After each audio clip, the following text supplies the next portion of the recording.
Hi there, this is Dave from davestravelpages.com, and this video is to see if a Chromebook is any good for bike touring. So what is a Chromebook?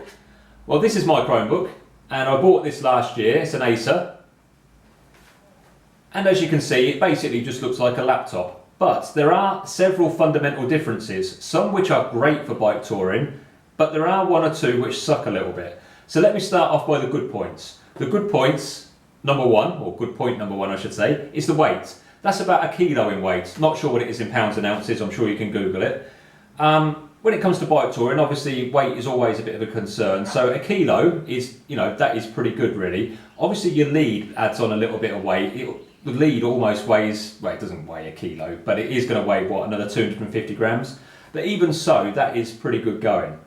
Another great thing about it is it's an SSD drive, which is a solid state drive, which means that it will survive the bumps up and down in the bike panniers and everything else. You know how hard disks, it's the way that I always think of it is a bit like a record player. So the more you bump it, the more it might get scratched, and then it might corrupt the drive. It's a very simplistic way of looking at it, but I'm not exactly a tech guy.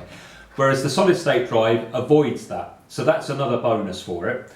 What else have we got? Battery life. Now this is awesome. So the battery life is about 11 hours, and that's a genuine 11 hours. Several times I've had 11 hours of use out of it. Obviously it depends what you're doing. If you're watching loads of video, the battery life's going to reduce, and if you're caning, like downloading stuff and you're connected, but I've had a good 11 hours out of this. Now that means that if you're on a bike tour, you could theoretically use this for 3 or 4 days, with a couple of hours a day without having to recharge it, and that's a great thing. Now obviously there's things like solar panels that you can charge your GPS and your phone with, and power banks, but solar panels to charge laptops are very big and they're very heavy, and it's almost not worth the effort unless you're committed to doing that. So an 11-hour battery life is basically quite amazing. What else have we got on here? So it's got the socket, so it's got a headphone socket.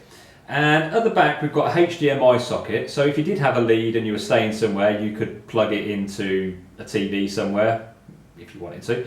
It's got a USB there and it's got a USB there, which is great. So obviously you can connect extra drives, so I've got an extra hard drive that I might take with me, for example. And so that's the USBs covered. This particular model, obviously every model is going to differ slightly. This particular model is very nice. And it has, let me read some things. I'm sure it's got it on here. So it's got 2 USB 3s. The screen size is 1920 by 1080 full HD. It's got 100 gig Google Drive backup with it, but that's in the cloud, so that's something different. And it's a Tegra K1. To be fair, I have no idea what most of that meant, but that was just to give you an idea of what specs this particular model had. Price is another good point for this. I think this cost me about £200 or £220. I could be wrong, I could always go and double check. But for value for money, I don't think I've ever bought anything that's been this good really. So value for money is good, it's cheap. I mean, you compare that to an Apple product, and you could buy this like once a year for probably 4 or 5 years until you'd match the value of the Apple product. That's how crazy the difference is. Now, it's not perfect for bike touring. There is one major drawback to this, and it's a little bit annoying. You can't do video editing on it. So if you were planning to take video on your bike tour, or even photo editing for that matter really, it's not going to do video editing on here. Now, there are some workarounds. You can upload your raw footage to YouTube and try and splice things together on YouTube before you put it live. You could also use your phone, and you could use something called Power Director on your phone, but the Power Director doesn't work on the Chromebook. And I've also had a look around to see if there's a way around this, and there's not really any cloud-based services. What I really would love is a cloud-based service where you could upload your raw footage, play around with it, make a video. Obviously it'd be nice if it was free, but I don't mind paying a subscription, and there you go from there. So without video footage, this is probably going to limit a Chromebook's appeal to some people on a bike tour.